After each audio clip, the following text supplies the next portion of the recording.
What if I told you that every passing thought you've ever had, every fleeting desire, silent fear, or idle daydream wasn't just harmless noise echoing in the quiet halls of your mind, but an actual force vibrating through the fabric of reality, reshaping the universe as it goes?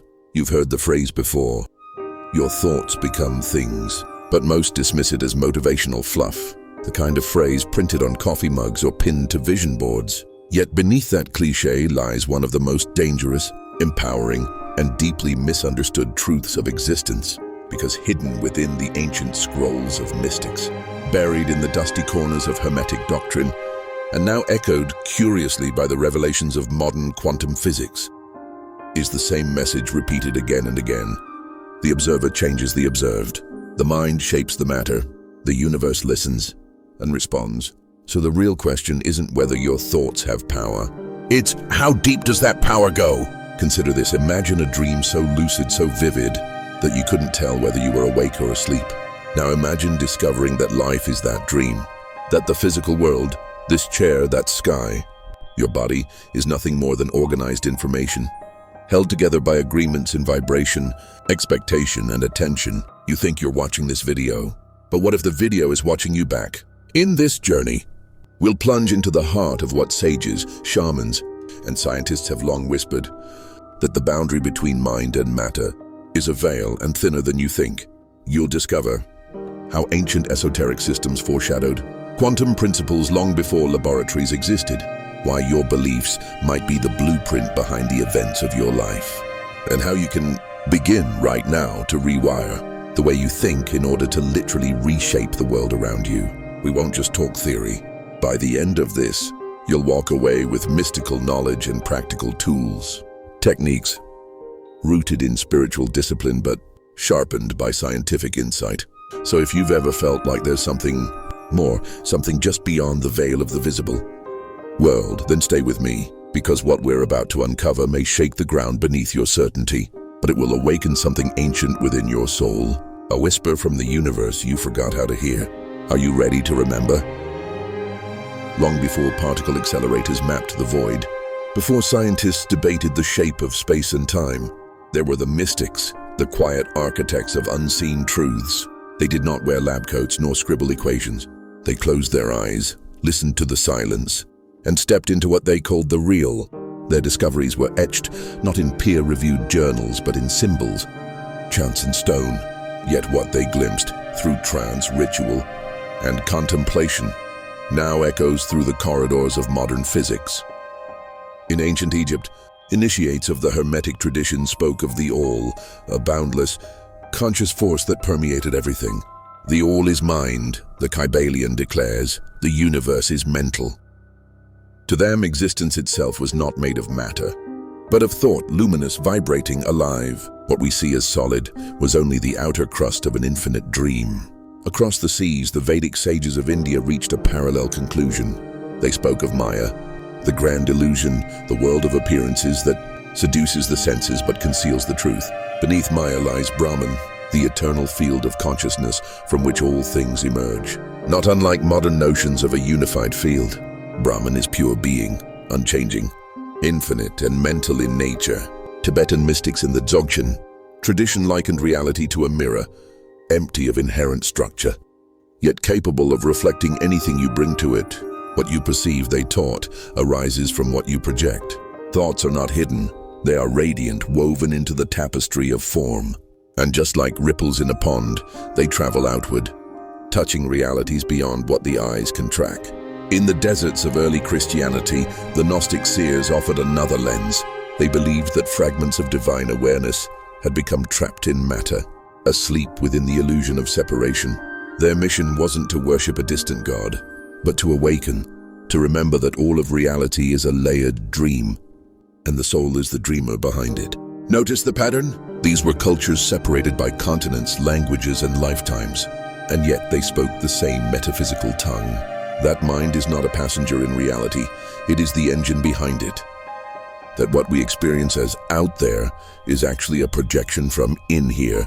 They taught what quantum physicists would only stumble upon millennia later, that the act of observation alters the observed. That consciousness is not a bystander. It is the source code. In 1927, a group of physicists gathered at the Solvay conference. In Brussels, giants like Einstein, Bohr, Heisenberg.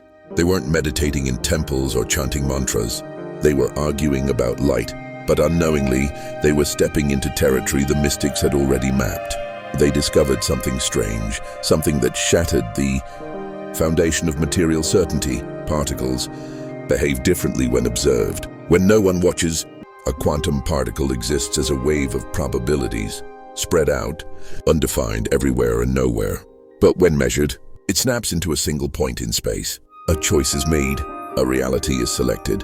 This is called wave function collapse, a term that sounds sterile, almost mechanical, but the implications are thunderous.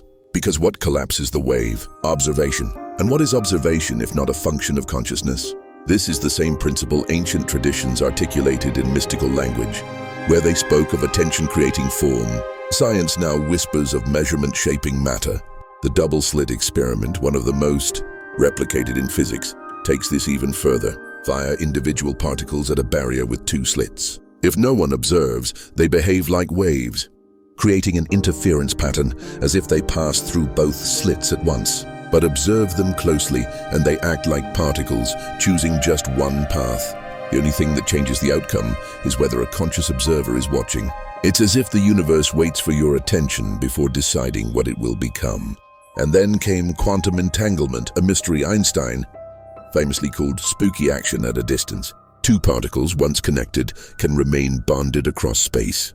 Affect one and the other responds instantly, faster than the speed of light. No signal, no delay, just a mirrored change across the void. But mirrored to what? If not space, then perhaps something deeper, the field of mind itself.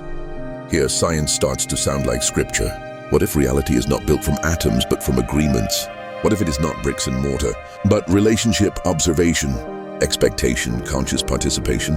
This is where ancient teachings and quantum theory form a bridge. Mystics said, as within, so without. Physicists now ask, is the universe participatory?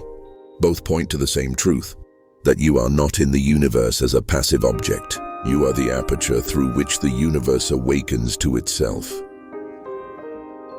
Let us now turn inward to the engine room of creation. If the ancient texts and quantum theories agree that reality is shaped by mind, the next question is how? What exactly is happening when you think a thought? And how does that ripple into the world? Begin here. Every thought you have is energy. This is not metaphor, it's measurable. Electroencephalograms show brainwaves emitting frequencies in different states. Alpha for calm, beta for focus, gamma for insight. These are not random. They're tuned expressions of your inner signal. But your brain is not a closed loop. You are not just thinking inside your head. The frequencies generated by your consciousness radiate outward, like sonar in an invisible sea. And the sea that receives them, the medium that responds, is what mystics called the akasha, and what quantum theorists now call the zero-point field. This field is a soup of pure potential, everything that could be, waiting to become. And your thoughts are the tuning fork. Imagine the quantum field as a canvas soaked in ink. Every belief you hold, every mental image you entertain is like a brushstroke. Over time, those brushstrokes layer and harden into form, into circumstances, chance meetings, sudden breakthroughs, or repeating patterns. You do not attract these things by wishing. You generate them by emitting.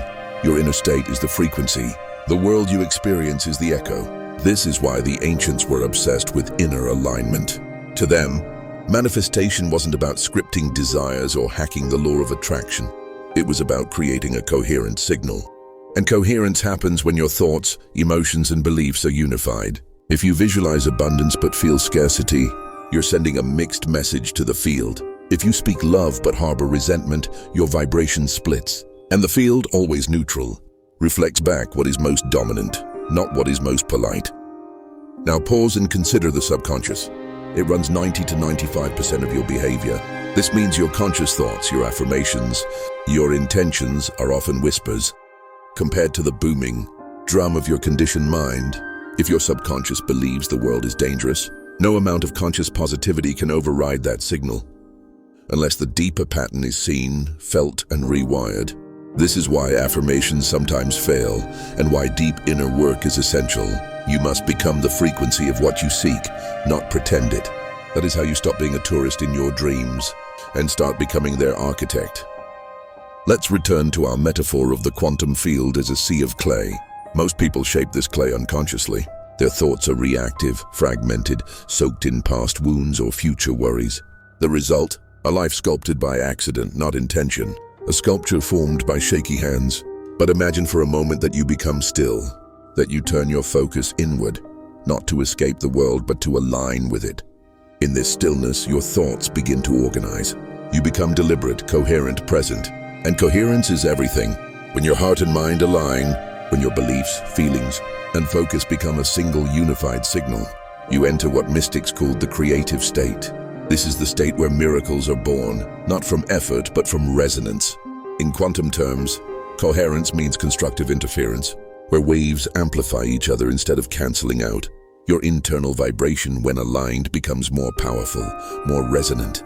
The field listens not to noise, but to clarity. And here's the key. The field responds not to desire, but to being. If you desire peace, but you are vibrating anxiety, the field reflects anxiety. If you desire love, but you are radiating fear, the echo will be confusion or distance. The field responds to what you are, not what you ask for. This is why spiritual teachers always emphasize state over strategy. Become it first, they said, not do but be. And what you are, you will magnetize, not as a reward, but as a mirror. Modern neuroscience supports this. When we mentally rehearse an experience vividly, engaging not just thought, but emotion, the brain begins to rewire itself as if the experience were real. Neurons fire in new patterns. Chemistry changes. You are literally becoming the version of you that already lives in that reality. And the more you repeat this with emotional conviction, the more it becomes subconscious, effortless. Your nervous system begins to emit that reality as a steady broadcast. And the quantum field, like an ocean adjusting to a tide, begins to return its likeness in form, not instantly, not always dramatically, but reliably. This is not magic. It is resonance. You are not manifesting a fantasy. You are tuning into a version of reality that already exists and becoming compatible with it. Now let's stretch deeper, beyond coherence, beyond frequency, into something more enigmatic, entanglement of mind and world. In quantum mechanics, entanglement describes how two particles, once connected, remain linked across time and space. Affect one and the other responds instantly. The implication: there is no true separation. Everything is part of a single unified field. Change in one location is felt in another, not metaphorically but literally.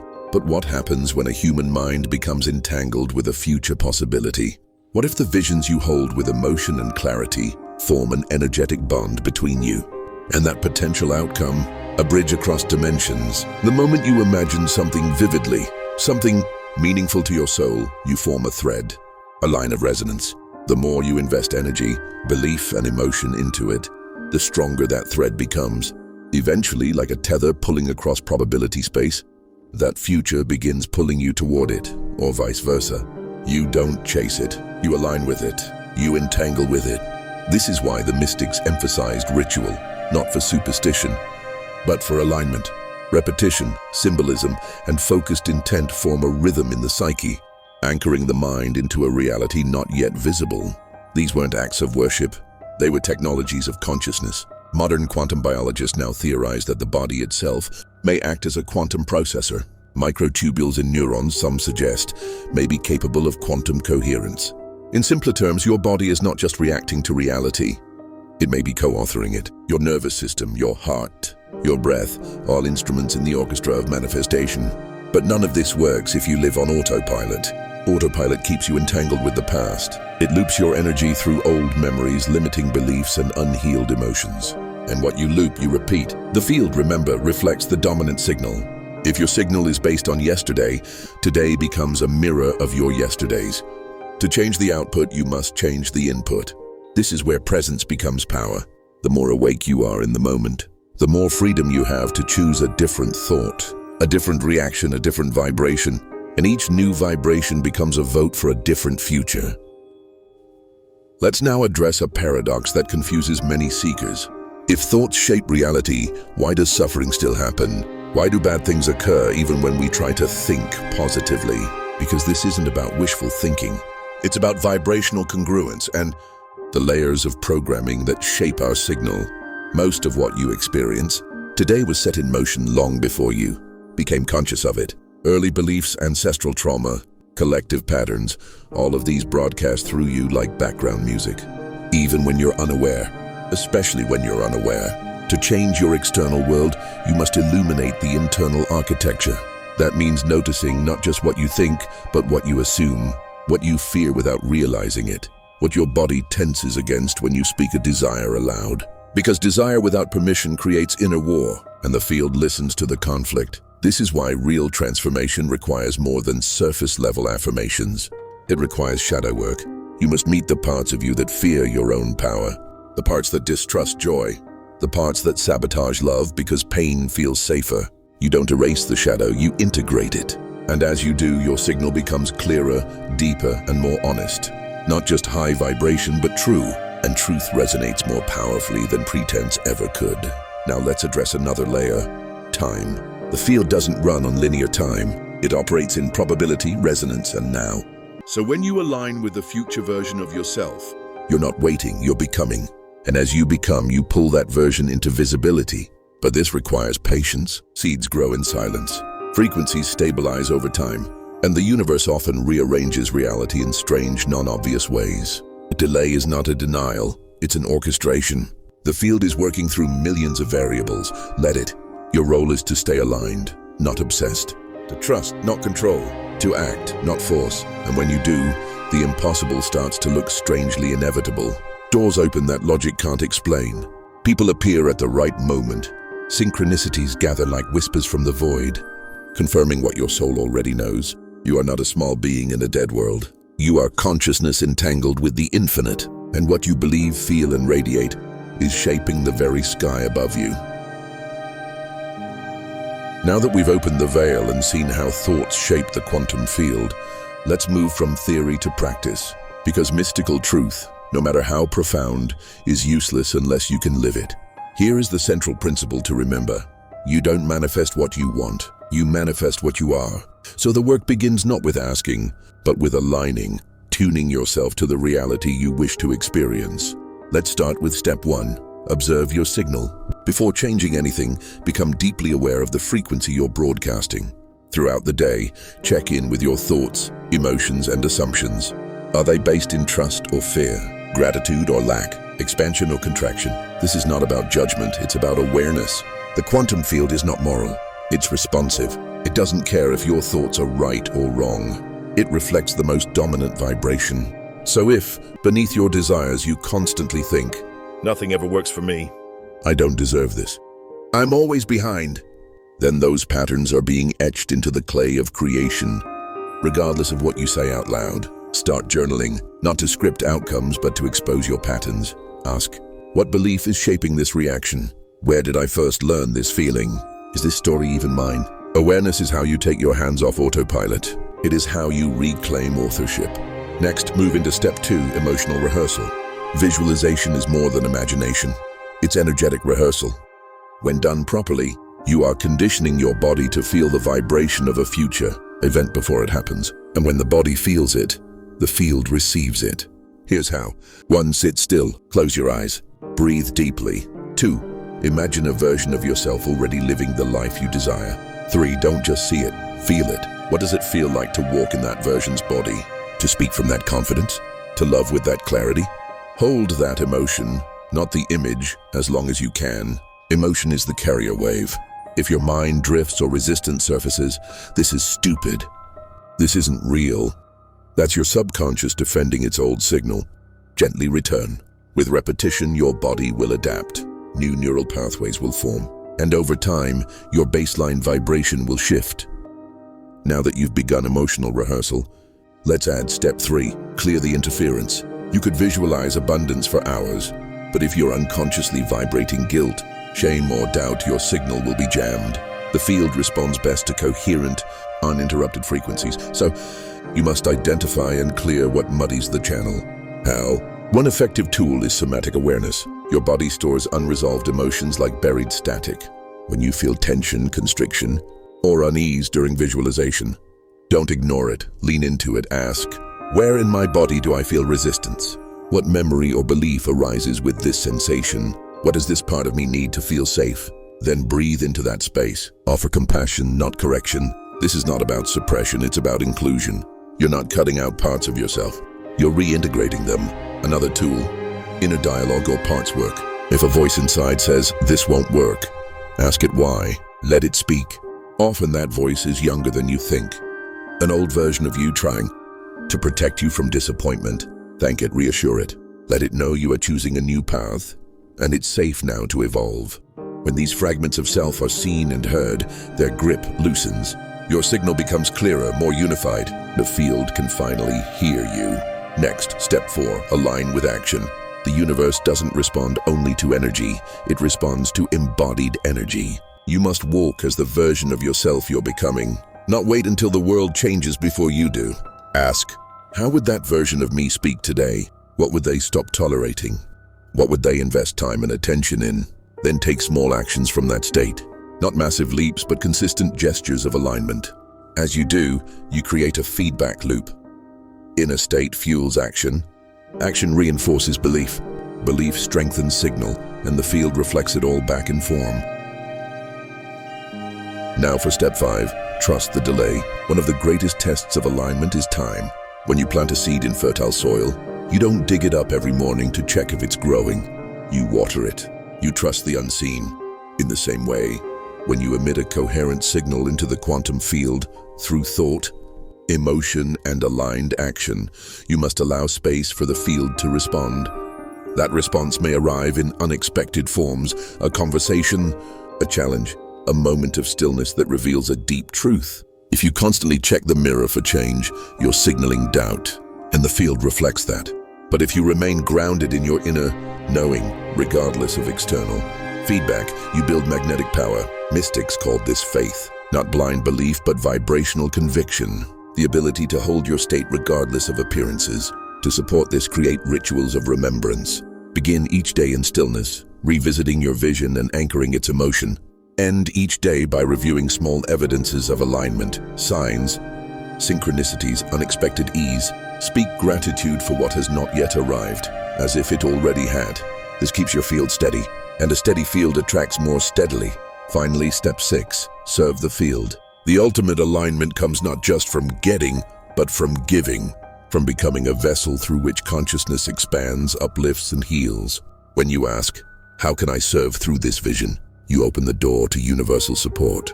You're no longer trying to manifest from ego, you're channeling from purpose. And purpose has power. It bends probability around it. So whatever you practice, whether it's visualization, meditation, or energy work, anchor it in a higher why. Not just I want, but let me become the one who, and the field ever listening, will respond with a whisper that moves mountains. The universe is not a cold machine grinding through randomness. It is a living field of potential, sensitive, intelligent, and shaped by the currents of your consciousness. Every thought you think, every emotion you feel, every belief you hold like a silent mantra, is a thread weaving the fabric of your personal reality. You are not here to beg reality to change. You are here to remember that you are a participant in its creation. From the temples of ancient Egypt to the equations of quantum theory, one truth echoes through time. The world outside is born from the world within. So ask yourself now, not what you want, but what you're broadcasting.